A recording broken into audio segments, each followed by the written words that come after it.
nalobat si Daddy. Nag-charge ako kay Mami. Tignan mo yung dalawang aso doon. Ganyan.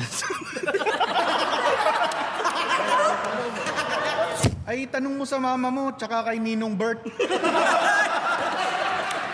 Bale, imagine mo, kami ng mama mo, parehas kaming pintuan. Siya pinasukan, ako nilabasan.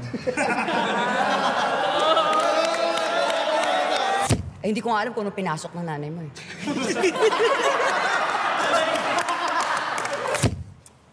Hindi ko na maalala. Dami namin nun eh. Anak, short story lang to. 1 minute. Makinig ka. Papa, paano po ako ginawa? Di ko alam eh, pero alam ko tawag nila doon, extra service. Bale, nilagyan ko ng icing yung ibabaw ng cupcake niya.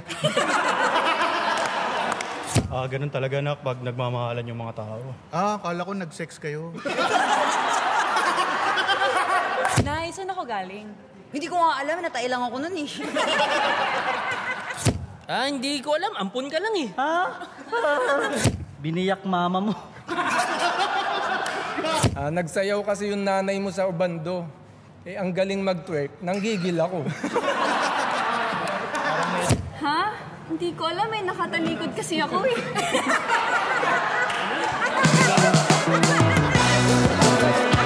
Daddy, saan ko galing yung baby? Wag daddy pangit. Han. Huwag kang gumaganyan. Parang kilala mo si Mario. Papa, paano po ako ginawa? Nilagyan ko lang ng yung iniinom ng mami mo. Saan yung anak ko? Uy, ano ko nagawa? Hindi yun ang tanong. Ano ba tanong?